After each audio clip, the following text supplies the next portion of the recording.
Social media पर भगवान श्री राम और अयोध्या में श्री राम मंदिर की तस्वीरों के साथ वाला 500 रुपए के नोट को देखें तो इस नोट में जहां राष्ट्रपिता महात्मा गांधी की तस्वीर है, वहां वायरल हो रहे 500 रुपए के नोट में भगवान श्री राम की तस्वीर है और नोट के पीछे जहां लाल किले की फोटो है, वहां अयोध्या में तैयार हो रहे राम मंदिर की तस्वीर है। एक मुस्लिम कश्मीरी लड़की ने अपनी जुबान में, अपनी कश्मीरी जुबान में भजन गाया है। इतनी खूबसूरती से भगवान राम के लिए उसने भजन गाया है और वो भजन बनाई भी वो खुद ही है, लिखी भी खुद ही है और गाई भी खुद ही है। मुस्लिम गर्ल, मुस्लिम हिजाब लगा करके। तस्वीर के साथ लिखा गया है, ऐसे नए 500 रुपए के नोट 22 जनवरी को जारी किए जाने चाहिए। हमारे जो काकड़ साहब हैं, जिनका नाम घड़े में से निकला था, किसी ने निकाला था घड़े में से, उनकी लॉटरी निकली थी कि यार जहाज अगले 6 महीने 1 साल के लिए जहाज तुम्हारा है, जहां मर्जी जाओ।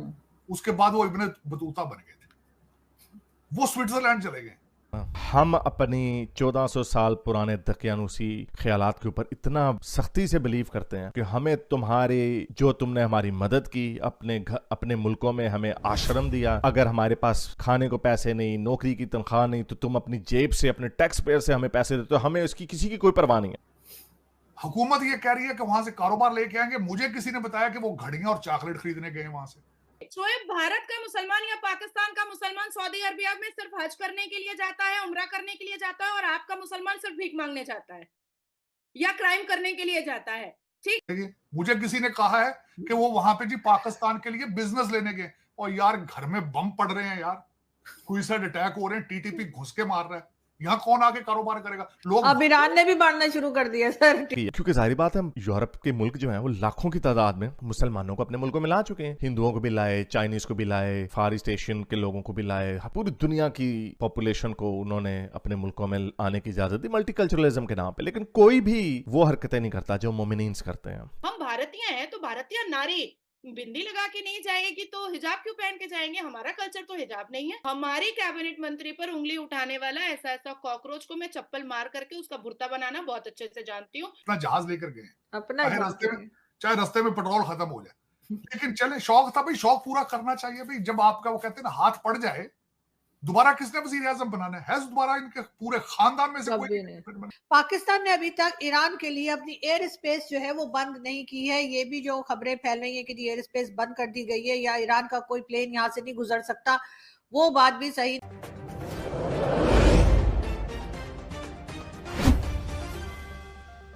बगल में बैठ करके जो सीना चीर रहा था नमाजी, वो भी मुसलमान था। हम कैसे भूल जाए? हम तो नहीं भूल पाएंगे। इजराइल और हमास का, गाजा का जब कॉन्फ्लिक्ट हुआ, सबने क्या नारा लगाया? तेरा मेरा रिश्ता क्या, ला इलाहा, इजराइल इजराइल इजराइल बहुत खराब है, ये है वो है।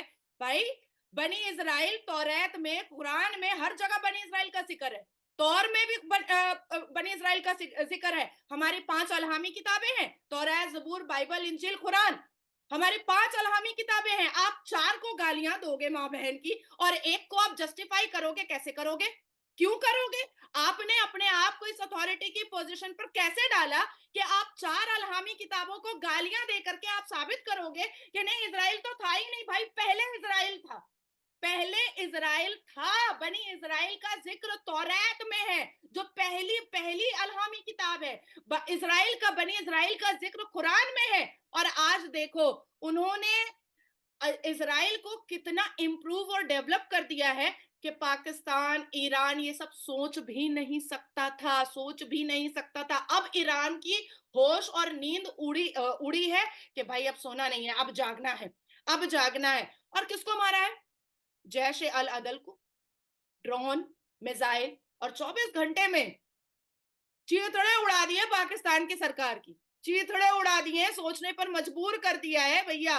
और मुझे लगता है ना कि पाकिस्तान के पास कोई परमाणु बम नहीं है, कोई न्यूक्लियर बम नहीं है। ये सिर्फ एक मिथ है, मार देंगे, कर देंगे, बम से उड़ा देंगे, ये सिर्फ एक मिथ है, इसके अलावा कुछ भी नहीं है। और दूसरी तरफ एक बात सही तरीके से वाज़ा हो चुकी है कि पाकिस्तान एक ऐसा देश है जहां पर आतंकियों को पनाह दी जाती है, पनाह दी जाती है। क्या कर रहा था जैश अल अदल पूरे परिवार के साथ?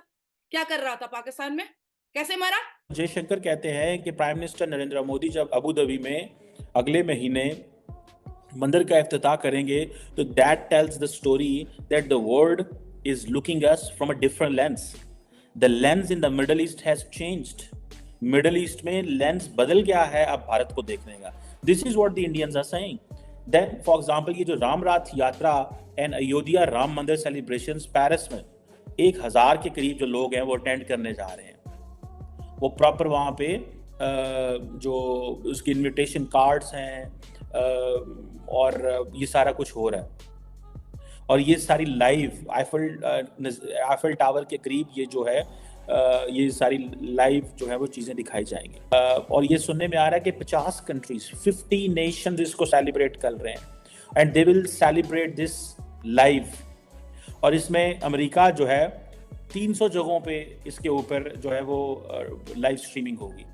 यूके, ऑस्ट्रेलिया, कनाडा, मॉरिशस, ठीक है जी, हर जगह पे 25-25, 30-30, 100. That is what the story has come forward. So it means that the Indians and particularly the Hindus in all these countries, they believe that this is a really moment of joy. This is a moment that India believes that their history, they are reclaiming their history. हमने इसके ऊपर पहले भी बात की है that India believes that this is a reclaiming history. So Mauritius के foreign minister जो है, मैं उनको देख रहा था, मनीष गोबिन उनका नाम है, वो कहते हैं कि ये जो ये सारी सेरेमनी है ये एक ग्लोबल इवेंट है. और अगर ये ग्लोबल इवेंट है and the world is joining with them and the world is respecting whatever they are doing. अब देखिए डॉक्टर जयशंकर ने ये जो कहा है कि अभी फॉर एग्जांपल मैं देख रहा था, उन्होंने कहा जी कि उन्होंने कहा कि दुनिया अब एक नए लेंस से हमें देख रही है. The lens for India has changed. Lens for India has completely changed. So इसीलिए जो मंदिर हैं उसकी अबू धाबी में भी उसकी इनॉग्रेशन हो रही है and that's how the inauguration is in India as well. इसके इम्पैक्ट होंगे, ये ऐसे तो नहीं कोई चीज़ होती ना, इस चीज़ के इम्पैक्ट होंगे. इट मीन्स दैट समहाउ जो इंडियंस हैं जो मिडल ईस्ट में बैठे हुए हैं, जो इंडियंस अमेरिका में हैं, जो इंडियंस ऑस्ट्रेलिया में, लंदन में, यूरोप में जो बैठे हुए हैं, they believe that India is coming, India is reinventing itself. India अपने आप को रीइन्वेंट करने जा रहा है. एक नया इंडिया है जिसको वो देख रहे हैं. और ये जो सेमिनार्स और ये जो डिस्कशंस हो रही हैं, ये जो क्या उसे बोलते हैं लाइव दिखाया जा रहा है, ये जो रैलीज हो रही हैं, अमेरिका के अंदर रैली हुई है while celebrating all this. So they are doing it that this is our religious, ये हमारी ड्यूटी है, ये हमारी एक रिलीजियस ड्यूटी है. This is our religious belief